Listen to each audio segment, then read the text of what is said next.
हाँ भाई, तेरा रोज का हो गया ये। जब देखो तेरा रिक्शा यहीं खड़ा रहता है। वो साहब खाना खाने के लिए रुके थे। अब वापस क्यों रख रहा है इसे? खा ले। और पूरे दिन रिक्शा चला के ये खाना खाता है।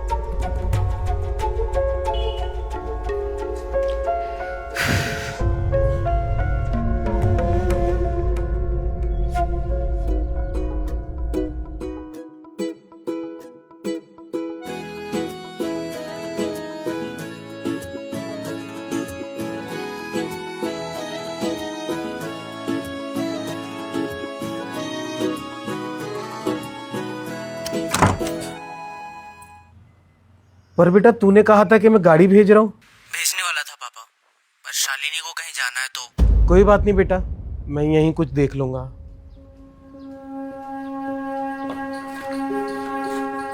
कहीं जाना है साहब? हाँ, वो क्लिनिक तक जाना है। खाली है? बैठिए, छोड़ देता हूँ।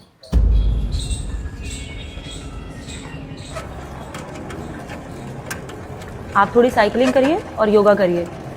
बीपी शुगर फिर बढ़ा हुआ है आपका। खाने पीने का ध्यान तो रख रहे हैं ना?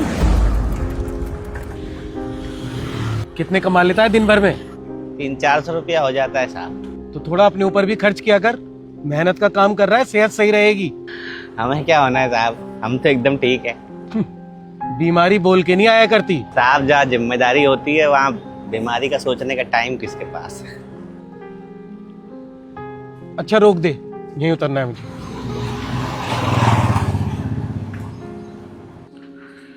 कितने हुए भाई? वापस भी जाओगे साहब? हाँ, रुकेगा तू? रुक जाएंगे साहब, पैसा एक साथ दे दीजिएगा। चल ठीक है, मुझे थोड़ी देर लगेगी, आता हूँ।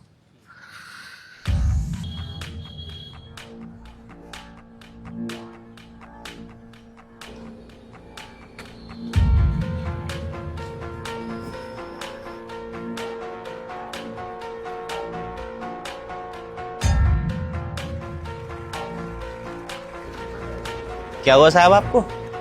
बीपी शुगर बढ़ा हुआ है। वो क्या होता है साहब? खून में रक्तचाप और शक्कर की मात्रा बढ़ गई है मेरे। हमको अभी भी समझ नहीं आया। उम्र कितनी है तेरी? 50 तो हो गई होगी साहब। तो कभी किसी तरह की थकान, पैरों में सूजन, घबराहट कुछ हुआ है? कभी ध्यान ही नहीं दिया साहब। कमाल का आदमी है यार तू। आदमी है ये मशीन। मेरी उम्र के आसपास होगी तेरी उम्र भी, लेकिन कभी कुछ हुआ ही नहीं।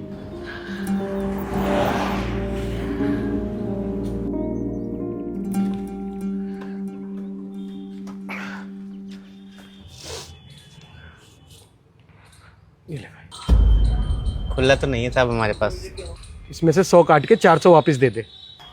40 बनते हैं साहब, अभी तो बिल्कुल खुला नहीं है। तो एक काम कर, अंदर आ, देता हूं।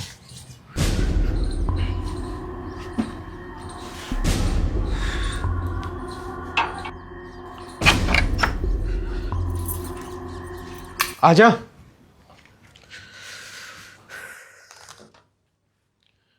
क्या वो बाहर क्यों रह गया? अंदर आजा ना। वो साहब कमरा ठंडा होगा, हमें तो दिन भर धूप में ही चलना होता है। लेकिन तू तो कह रहा था कि तू बिल्कुल ठीक है। आधा बीमारियों का जड़ तो यही है साहब, नकली ठंडक बनाता है। इससे बढ़िया तो आदमी पेड़ की छांव में बैठ जाए। अच्छा, मेरे घर के बाहर इसलिए बैठता है तू क्योंकि वहां पेड़ है? हाँ साहब, पर आदमी जो जरूरी चीज है उसे ही काट के घर बना रहा है, और पेड़ तो शौक के लिए लगाता है। पानी पिएगा? सादा पानी पी लेंगे साहब, ठंडा नहीं। ठीक है, लाता हूं।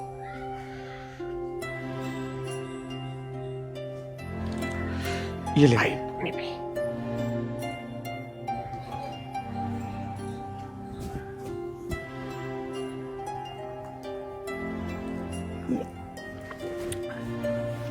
धन्यवाद साहब। सुन, खुले पैसे तो नहीं है मेरे पास, लेकिन मैं तुझे 200 रुपए दूंगा अगर मेरी बात माने तो।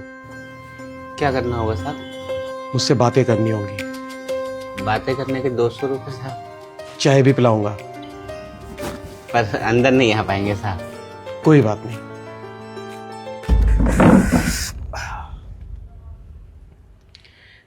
तू भी हैरान हो रहा होगा कि मुझे तुझसे क्या बात करनी है। दरअसल हैरान तो मैं हूं। तू मेरी उम्र का है और दिन भर रिक्शा चलाता है। और उस पे खाने का भी कोई हिसाब नहीं है। क्या हुआ, बच्चे नालायक निकल गए क्या तेरे? नहीं साहब, इतना कमाई में बच्चों को इतना पढ़ा ही नहीं पाए कि वो हमसे दूर जा सके। तो सारे लोग मेहनत करते हैं और परिवार चलाते हैं। 5 लोगों का परिवार अकेले आदमी की कमाई से थोड़ी चल पाता है। पर मैंने अपने बच्चों को बहुत पढ़ाया लिखाया, और देखो इसी शहर में रहते हैं, लेकिन आज मेरे लिए उनके पास समय नहीं है। दोनों बेटे अलग रहते हैं मुझसे। अगर कभी मिलने चला जाऊं ना उनके घर, तो बहुएं मुंह बनाती हैं मुझे देख के। बहू तो हमारी भी हमसे खुश नहीं रहती साहब, पर हमारा बेटा जो है ना, पैसे की तंगी से ही सही, पर रहता हमारे साथ ही है। अच्छा एक बात बता, तेरी तबीयत कभी खराब नहीं होती? बीमारी क्या, ये सोचने का समय कहाँ है साहब। रोज कुआं खोदना है और रोज पानी पीना है। बीमारी के आड़े जिम्मेदारी आ जाती है। आप लोग सेहत के लिए साइकिल चलाते हैं और हम लोग जरूरत के लिए रिक्शा खींचते हैं। आप लोग सवेरे सैर के लिए निकलते हैं और हमको जिम्मेदारियां दौड़ाती हैं। और आप लोगों के घर के आगे ये प्लास्टिक का घास लगा होता है, हम लोग बाहर पेड़ पौधों के नीचे आसरा ढूंढते हैं। और साहब, बीमारी की जहाँ तक बात है, हमें तो बीमारियों के नाम तक नहीं पता होते, तो वो बीमारियां हमें होंगी कैसे? वो कहते हैं ना, जिस बीमारी का नाम पता लग जाए उसके होने के आसार ज्यादा हो जाते हैं। और हमने अक्सर देखा है कि लायक माँ बाप की औलादें ही अक्सर नालायक निकलती हैं। आपकी असली बीमारी जो है वो आपका अकेलापन है। आपने सही किया, आपको बात करने के लिए एक साथी की जरूरत है।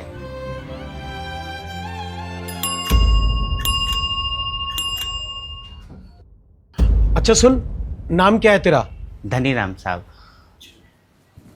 अरे तेरे पैसे।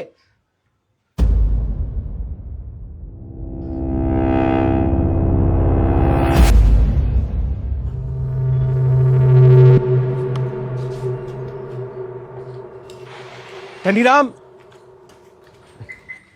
बड़ा धनी आदमी हो रहा है तू। कल अपने किराए के पैसे भी लेकर नहीं गया। वो साहब सवारी आ गया था इसलिए चले गए। कहीं छोड़ दें? नहीं, आज तू पीछे बैठ, मैं चलाऊंगा। साहब, अरे जा,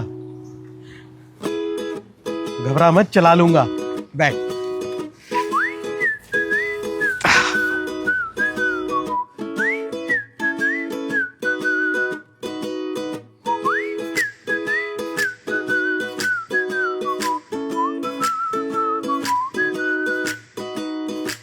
नए रास्ते चले हम, नई राहें बढ़े हम, नए सपने बुने हम, खटी मीठी बातों पे हंसे हम।